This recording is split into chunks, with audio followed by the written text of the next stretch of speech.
Los infartos mesencefálicos pueden cursar con, excepto debería decir aquí, ¿no? Señale la falsa. ¿Qué dicen? La letra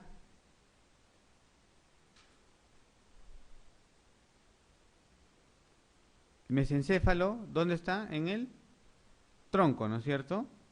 ¿Sí? Es la parte superior del tronco, ¿no? Mesencéfalo, protuberancia y bulbo, ¿no es cierto? Ya. Dice, ¿no? Hemiparesia o hemiplegia contralateral, claro, me puede dar un problema motor, ¿no? Porque por ahí pasan las vías motoras, ¿sí? Movimientos anormales contralaterales también se puede ver porque ahí está, por ejemplo, el núcleo rojo, ¿ya? Que tiene que ver con este tipo de cuadros. Parece la mirada vertical. Existe un centro de la mirada horizontal y de la mirada vertical. El centro de la mirada vertical está en el mesencéfalo. El centro de la mirada horizontal está en la protuberancia. ¿Ya? Entonces sí me puede dar eso. Parece el tercer par, claro, porque a nivel del mesencéfalo salen el tercer y cuarto nervio craneal. Afasia, no lo acabamos de decir hace un rato, ¿no? Afasia me daría cuando es una lesión de cerebral media, ¿no es cierto? No tiene nada que ver con el mesencéfalo, ¿ya? Entonces, la respuesta es la A.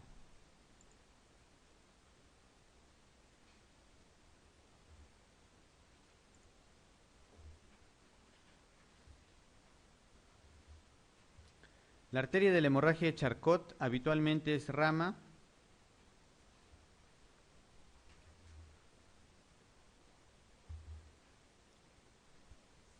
Existen divisiones de la cerebral media, ¿no? Entonces, cuando la cerebral media entra, ¿no es cierto?, en el cerebro, existe una parte inicial que está a nivel de los ganglios basales y de ahí salen las arterias lentículo-estriadas. Son arterias finas, ¿no?, terminales, que no tienen anastomosis y van a esa parte profunda del cerebro. Y luego esta cerebral media ya se dirige, digamos, hacia la convexidad y se forma una rama superior y una rama inferior. La rama superior va a ir a la parte frontal y parietal y la rama inferior va a ir a la parte temporal. ¿Ya?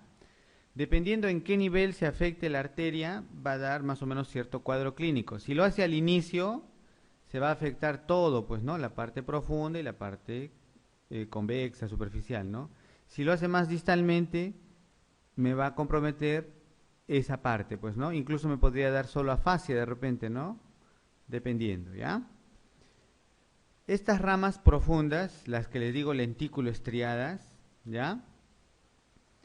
Cuando se obstruyen estas arterias, da origen a los infartos lacunares, ¿ya? Porque son arterias terminales finas que irrigan pues unas pequeñas áreas, ¿no? Y los infartos lacunares son infartos pequeños, habitualmente menos de 15 milímetros, ¿ya? Es la definición de infarto lacunar, por compromiso de estas arterias penetrantes, ¿ya? Entonces la cerebral media tiene arterias penetrantes, la cerebral anterior también, en el tronco también hay arterias penetrantes, o sea, ahí también podemos ver infartos lacunares, ¿ya? De estas arterias lentículo-estriadas que les digo de la cerebral media, la más grande es esta, la arteria de Charcot. Y cuando esta sangra, ¿no? Cuando se rompe, da esto, la hemorragia de Charcot. ¿Ya? Entonces, aquí la respuesta es la letra C, arteria cerebral media, ¿ya?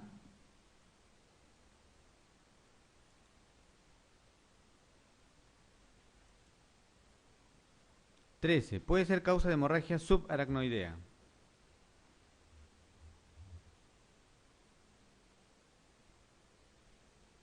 Todas, ¿no es cierto? Todo eso me puede dar hemorragia subaracnoidea. Las hemorragias subaracnoideas ustedes las pueden clasificar como traumáticas o no traumáticas, ¿no? Si es traumática, bueno, dependiendo pues del trauma, ¿no es cierto? Y las no traumáticas, la causa principal es aneurisma. Pero pueden haber otras causas como las que están acá, ¿ya? La letra E. 14. A ver, el diagnóstico de hemorragia subaracnoidea es por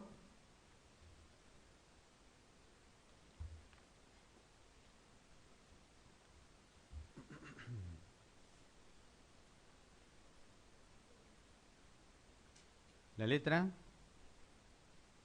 E, ¿no es cierto? Criterios clínico-radiológicos, ¿no? Les conté ese caso, ¿no es cierto? Clínico-radiológico, o sea, la clínica y la tomografía. O punción lumbar si la tomografía es negativa y la clínica es compatible, ¿ya? Punción lumbar en todos los casos no es necesario si la tomografía les muestra la hemorragia. ¿Ya para qué van a hacer punción lumbar, no es cierto? Angioresonancia cerebral, no necesariamente, porque para que ustedes diagnostiquen la hemorragia subaracnoidea puede ser suficiente la clínica y la tomografía. La angioresonancia lo que me va a permitir ver es quizás el aneurisma. Es diferente, ¿no es cierto? Entonces la respuesta es la letra E. 15.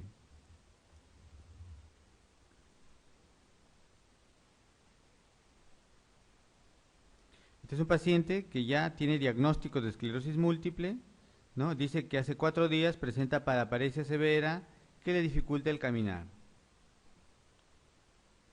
¿Qué hacemos en ese momento?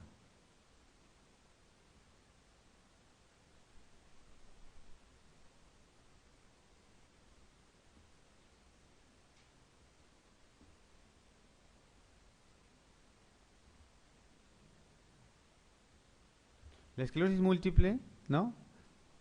En cuanto al tratamiento, tiene un tratamiento de la crisis, o sea, del brote, ¿no? De la fase aguda, y un tratamiento de la enfermedad, un tratamiento de fondo, ¿sí? El tratamiento del brote, de la crisis, ¿no? Se hace con corticoides, con metilprednisolona. El tratamiento de fondo de la enfermedad se usan inmunomoduladores, ¿no? Por ejemplo, se usan los interferones, ¿no? Y bueno, ya existen algunos otros medicamentos actualmente. Entonces, aquí nos hablan de que el paciente ya tiene un diagnóstico de esclerosis múltiple y ha hecho una crisis, un brote, ¿no? Entonces, para este brote tenemos que darle un tratamiento. ¿Y cuál sería el tratamiento? ¿No? Metilprednisolona, ¿no? Se usan pulsos intravenosos, 1 gramo, en general por 3 a 5 días de metilprednisolona. ¿Ya? Entonces la respuesta es la letra B. Mujer de 24 años, diagnosticada de esclerosis múltiple hace 2 años, después de sufrir un brote inicial de neuritis óptica retrovulvar. Señale cuál es el síntoma o signo que no esperaría encontrar en la paciente. A ver qué dicen.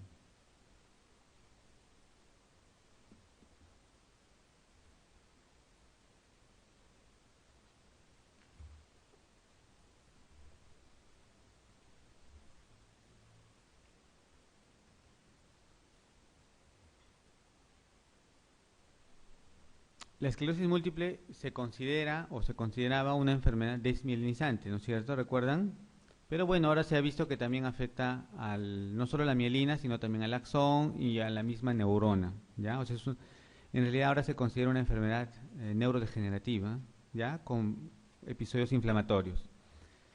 Entonces, si recordamos ese concepto clásico antiguo de desmielinizante, ¿no? Como su nombre lo dice, lo que afectaría es la mielina, ¿no es cierto? O sea, los axones, ¿sí? Entonces, me puede dar cualquier tipo de síntoma dependiendo qué parte esté afectado. Pero como no me afecta, al menos inicialmente, la parte de la neurona en sí, no me da trastornos de funciones mentales superiores, ¿ya? Entonces al inicio no tendría por qué darme, por ejemplo, afasia o desorientación, esas cosas, ¿no es cierto?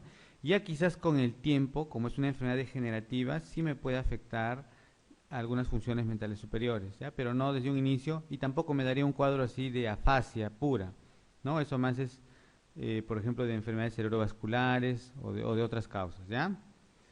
Disartria sí me puede dar, ¿no? Dependiendo si compromete, pues, cerebelo, etcétera. Incontinencia urinaria también me puede dar, ¿no? Si compromete médula.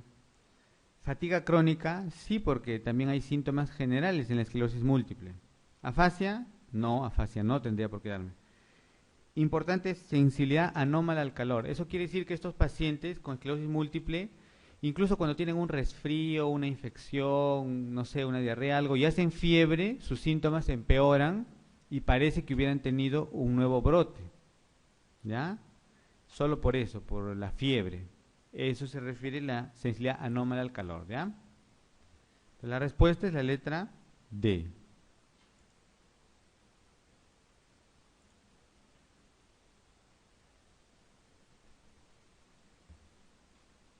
Mujer de 27 años diagnosticada de esclerosis múltiple que sufrió un primer brote medular hace 3 años y posteriormente un cuadro hemisensitivo, dice, y otro cerebeloso, con recuperación parcial. ¿Qué síntomas no esperaría encontrar? Bueno, algo parecido, a ver.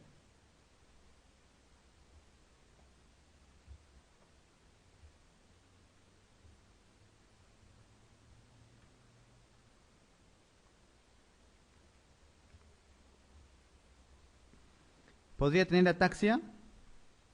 Sí, ¿no es cierto? Porque ha tenido, nos dicen, un problema cerebeloso. ¿Urgencia urinaria? Claro, porque ha tenido problemas medulares. ¿Fatiga? Sí, es un síntoma que les digo, un síntoma general que se ve en esclerosis múltiple. ¿Mejoría de los síntomas con el calor? No, al revés, pues, ¿no es cierto? Acabamos de decir. ¿Síntomas depresivos? Claro, puede haber depresión, obviamente, ¿no? Pero la respuesta es la letra D.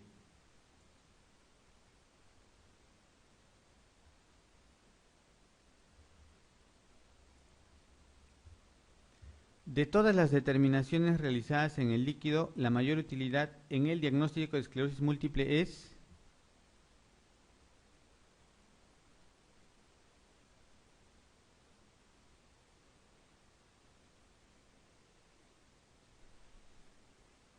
Para hacer el diagnóstico de esclerosis múltiple, primero es el cuadro clínico y el examen neurológico, ¿no? Incluso con eso uno puede hacer ya el diagnóstico, ¿ya? Y existen exámenes auxiliares que nos sirven a nosotros para evaluar estos pacientes. Por ejemplo, el examen más importante es resonancia, ¿no? Que nos va a permitir ver las lesiones en el sistema nervioso central, puede ser en cerebro, en médula, ¿no es cierto?, en tronco, etcétera. Otro examen muy útil es los potenciales evocados, especialmente los potenciales evocados visuales. Entonces, en los pacientes que tienen neuritis óptica, ¿no? Como nos evalúa el nervio óptico, los potenciales evocados visuales nos van a mostrar una lentificación de la respuesta, ¿ya? Entonces, nos sirve. Otro examen que es importante es la punción lumbar. ¿Y para qué sirve la punción lumbar? Primero, nos ayuda a ver que no haya otro problema que pueda simular la esclerosis múltiple, ¿no? Entonces tendremos que ver si hay algún cuadro inflamatorio, infeccioso, etcétera, ¿ya? De los diferentes elementos que hay en el líquido cefalorraquídeo, lo que se busca en esclerosis múltiple es la presencia de bandas oligoclonales, así se llama, ¿ya? Entonces, cuando están presentes, obviamente nos sirve, ¿no? Nos ayuda, digamos, en el diagnóstico, ¿no? Entonces, la letra D.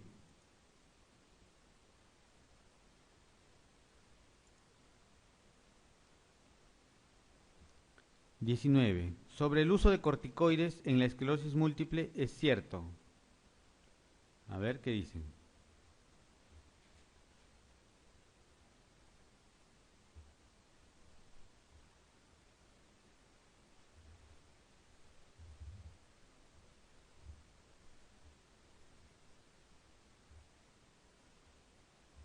A ver, ¿modifican la historia natural de la enfermedad? No, ¿no es cierto? Les dije que sirve para la parte aguda, ¿no es cierto? ¿Disminuyen el número de posibles brotes futuros? Tampoco, eso sería un tratamiento con interferones, ¿no? Un tratamiento modulador, ¿no es cierto? ¿Reducen la intensidad y duración de los brotes? Claro, para eso se usan los corticoides, para que el paciente se recupere más rápido, ¿sí? ¿Implica un mayor riesgo de recaída a largo plazo? No. ¿Están contraindicados en las enfermedades desminimizantes? Al revés, ¿no es cierto? Más bien se usan ahí los corticoides, ¿ya? Entonces, La respuesta es la letra C. ¿Ya? Reducen la intensidad y duración de los brotes. Ustedes saben que la esclerosis múltiple existe en varias formas, ¿no es cierto? Hay una forma RR que le dicen, ¿no? Que es remitente recurrente, ¿no? La forma secundariamente progresiva, la forma primariamente progresiva. Esas son las formas principales de esclerosis múltiple, ¿ya? Y se describe también una forma primariamente con brotes, pero esa es muy rara, ¿ya? La forma más frecuente de todas estas es la primera, la forma RR, forma remitente recurrente. Es la forma que tiene brotes, ¿ya? Entonces el paciente hace crisis cada cierto tiempo, ¿no? Brotes se le llama, ¿no? Y estos brotes pueden dejar alguna secuela o a veces recuperarse bastante bien el paciente hasta que hace un siguiente brote y nuevamente hace otros síntomas, ¿no? Entonces cada vez va quedando cierta secuela que se va sumando pues en el tiempo, ¿no? Y el paciente va entrando en una discapacidad. En el tiempo, la mayoría de estos pacientes que están haciendo brotes y brotes y brotes empiezan a hacer una forma progresiva ya, sin brotes. Por eso se llama secundariamente progresiva, ¿ya? Entonces, esa es la otra forma más frecuente también en este grupo, ¿no? Después de la RR, ¿ya? Y la primariamente progresiva es la que desde el inicio hace progresión, sin brotes, ¿no? Sino va haciendo un empeoramiento lento y progresivo. Es la forma primariamente progresiva, es menos frecuente, ¿no? Y obviamente más difícil de tratar, pues, ¿no? En cambio, los tratamientos generalmente están enfocados a la forma RR, porque es la forma que hace brotes. ¿Y para qué sea el tratamiento? Para que no haga los brotes, ¿ya? Entonces, 19 la letra C, ¿no es cierto? ¿Sí? 20. A ver qué dicen.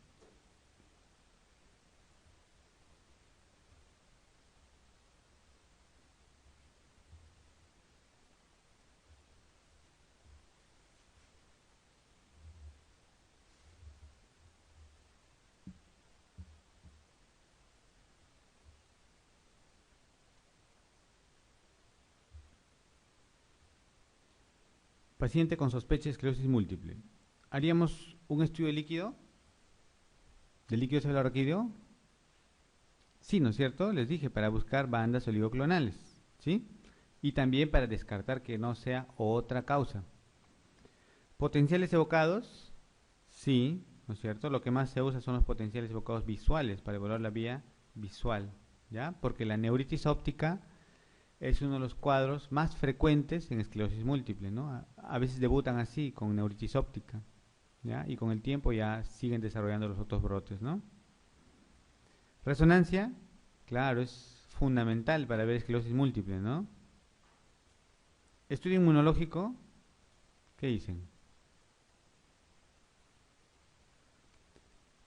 En la esclerosis múltiple existen 100 diagnósticos diferenciales, ¿ya? Entonces, ¿qué me puede simular una esclerosis múltiple? Por ejemplo, un canal estrecho cervical me puede simular, ¿no? Me va a dar una mielopatía, me da Babinski, etcétera, ¿no? Entonces, puede simular una esclerosis múltiple. Una deficiencia de vitamina B12 me puede simular. Un HIV también. Una enfermedad de Lyme también, ¿ya? Un lupus también, etcétera. Hay muchas enfermedades que me pueden simular esclerosis múltiple, ¿ya? Entonces el diagnóstico también se basa en excluir que no haya otra explicación para el cuadro. Y el estudio inmunológico sí puede ser importante en ciertos casos. Quizás no todos requieran, ¿no? Pero algunos pacientes sí van a requerir. Si el cuadro está claro, quizás no sea necesario, ¿no? ¿Ya? Estudio de la velocidad de conducción, o sea, la electromiografía, ¿no? ¿Recuerdan ese examen? ¿Alguna vez han visto? Las enfermedades neurológicas, ustedes la pueden enfocar como enfermedades del sistema nervioso central y enfermedades del sistema nervioso periférico. Ejemplo, Una enfermedad del sistema nervioso central, esclerosis múltiple. Una enfermedad del sistema nervioso periférico, Guillain-Barré. ¿Ya? Entonces, en la esclerosis múltiple, yo no voy a tener compromiso del sistema nervioso periférico. Entonces, ¿para qué le voy a pedir una electromiografía? ¿No es cierto? No sería necesario.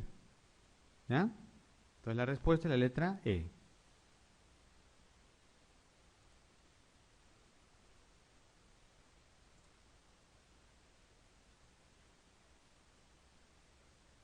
A ver, 21, ¿qué dicen?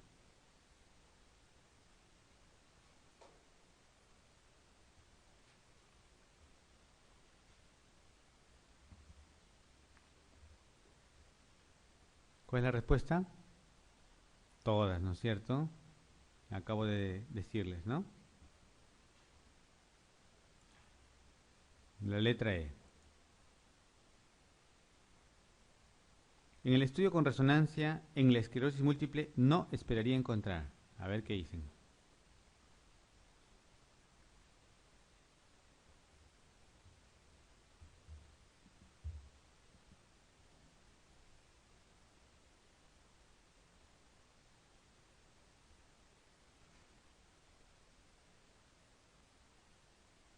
¿Qué dicen?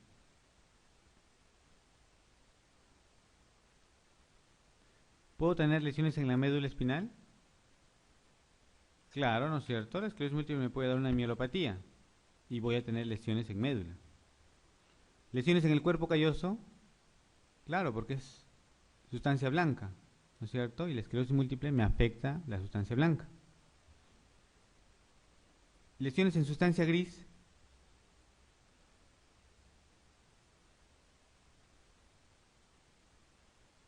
¿Lesiones en el tronco encéfalo?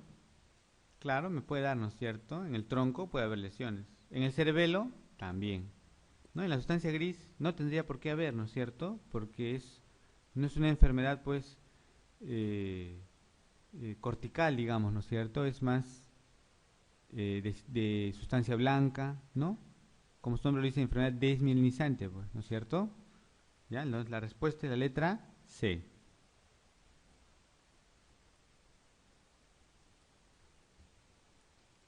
Siguiente. La cefalea más frecuente en todas las edades es... No es la más frecuente. ¿Quién no ha tenido una cefalea tensional, no es cierto? Entonces es la más frecuente, pues, ¿no? La letra C. La cefalea en racimos, dice, señale lo falso.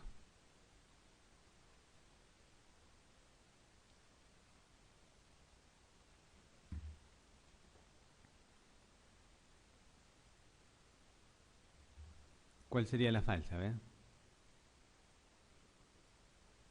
Terminamos la clase y todos terminamos con cefalea ahora. ¿No?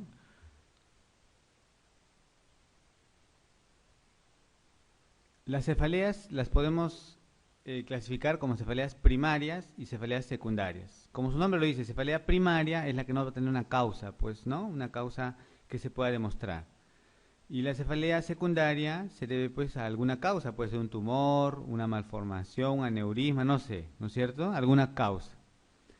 La cefalea primaria, dentro de las cefaleas primarias, ¿no? Hay 4 tipos principales, ¿no? Uno de ellos es la cefalea tensional, la migraña, las cefaleas trigeminales autonómicas, que son todo un grupo, ¿ya? Y otras cefaleas primarias.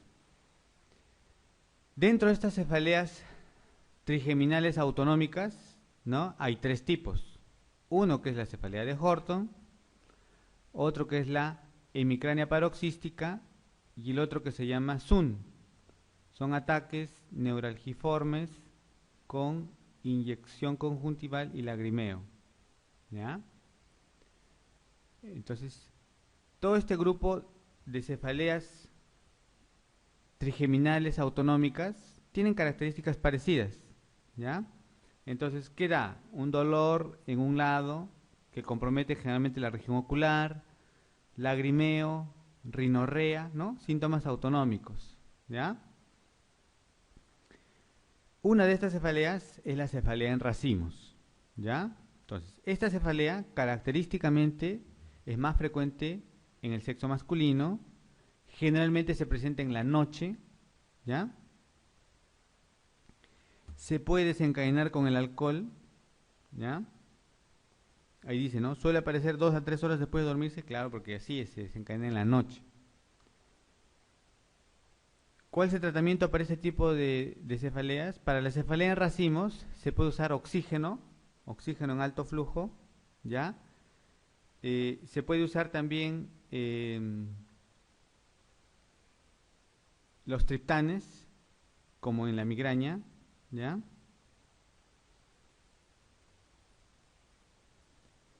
Entonces, dice señale la falsa, ¿no? ¿Es siempre bilateral? No, su característica, como les digo, es unilateral, ¿ya? Entonces, la respuesta es la letra E.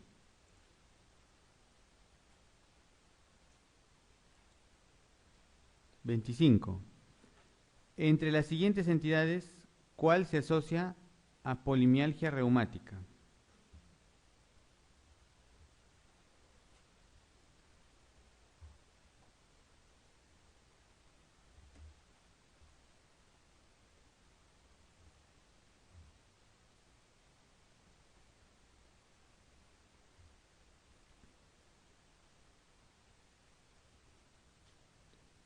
Bueno, la respuesta es la letra D, arteritis de células gigantes, ¿no? Es como en el caso que les había comentado antes, la arteritis temporal, ¿no? Estos pacientes son pacientes mayores, ¿no? Como es una vasculitis, da síntomas sistémicos, malestar, fiebre, baja de peso, etcétera. Puede dar síntomas también oculares, pérdida visual progresiva, ¿ya? Y también puede dar polimialgia reumática, o sea, dolor, ¿no? En las partes proximales generalmente, debilidad, ¿ya? Sin ser un cuadro de miopatía, ¿ya? Entonces la letra D.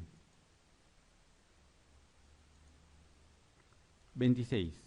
¿Cuál de estas cefaleas se presenta habitualmente de manera sobreaguda?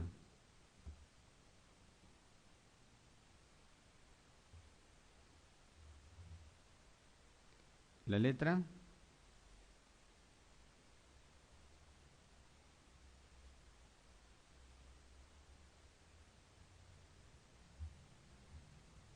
una cefalea secundaria absceso cerebral podría ser así sobreaguda, no, porque el absceso se forma pues en varios días, ¿no es cierto? Arteritis de células gigantes tampoco es agudo, no es algo crónico. Cefalea por abuso de analgésicos, existe eso, pero tampoco es agudo. Una cefalea tensional, ¿no? La cefalea tensional también empieza poco a poco, ¿no es cierto? Nuevamente, ¿no? Toda cefalea brusca, intensa, súbita, primera posibilidad, hemorragia suanoidea, siempre, ¿ya? Entonces la respuesta es letra A.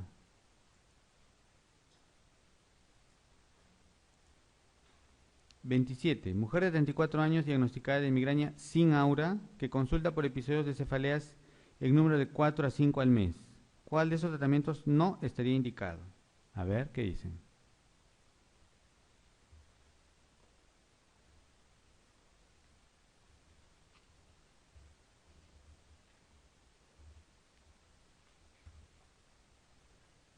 La migraña es una cefalea primaria, ¿no es cierto?, que tiene sus características. Existe una migraña sin aura y una migraña con aura. Esa es la clasificación habitual, ¿no es cierto? Pero existen otros tipos de migraña también, ¿ya? Como por ejemplo la migraña tipo basilar, etcétera, ¿ya? Entonces, la migraña puede ser con ataques esporádicos o puede ser con ataques frecuentes. Si es, por ejemplo, una crisis al mes, ¿no? No tendría sentido pues tomar pastillas todos los días para evitar una crisis al mes, ¿no es cierto? Entonces el tratamiento será solo sintomático de las crisis, ¿no es cierto? Pero si el paciente tiene 10 crisis al mes, ¿no? Tenemos que darle un tratamiento para que no sea frecuente, ¿no es cierto? Porque si no, cada crisis pues no va a ir a su trabajo o no va a estudiar, etcétera, ¿no es cierto? Y entonces es demasiado, ¿ya? Entonces, cuando son crisis muy frecuentes, necesita un tratamiento profiláctico, ¿ya? Ahora, ¿qué cosa es frecuente para nosotros? Si es 1 o 2 al mes, normalmente no necesita tratamiento profiláctico. Si es 3 o 4, puede requerir tratamiento profiláctico dependiendo de cuánto dure la crisis, qué tan severa sea esa crisis, etc. ¿Ya? Si es más de 4, en general necesita tratamiento profiláctico. ¿Ya? Entonces aquí nos hablan de una paciente que tiene 4 a 5 al mes, o sea, necesita un tratamiento profiláctico. Entonces, a ver, leamos. Tomar triptanes durante todos los ataques. ¿No? Los triptanes son un tratamiento de la crisis, ¿no es cierto? De la crisis de migraña. Entonces, claro, si tiene 4 o 5 crisis, puede tomar triptanes en cada crisis, no hay problema. Entonces está bien. Utilizar dosis bajas diarias de ergotamina. ¿Qué dicen? ¿Sí? Yo conozco pacientes, ¿no?, que todos los días toman su ergotamina, ¿no? Porque alguien le dijo así o porque a ellos les va bien así y no sé qué. La ergotamina solo se usa para la crisis, no es un tratamiento profiláctico, ¿ya? Y en general no se deben usar más de 2 veces a la semana, ¿ya? Entonces, esta es incorrecta. Administrar como profilaxis propanolol. Dentro de los medicamentos que se usan para profilaxis están antiepilépticos, tipo valproato o topiramato. Están medicamentos como el propanolol, betabloqueadores. Están antidepresivos como la amitriptilina, ¿ya? Algunos calcio antagonistas como la flunaricina. Esos son los medicamentos que se usan en profilaxis de migraña, ¿ya? Entonces, estaría bien, ¿no es cierto? Propanolol. Tratar todos los ataques agudos con naproxeno. Claro, para la crisis se puede usar AINES, ¿no?, antiinflamatorios, se puede usar ergotaminas, se puede usar triptanes. En niños se puede usar paracetamol y puede ser suficiente. Utilizar como profilaxis flunaricina, sí, ¿no es cierto? Como les estoy diciendo, también se usa. Entonces, la respuesta aquí es la letra B, ¿no es cierto? Eso no está indicado.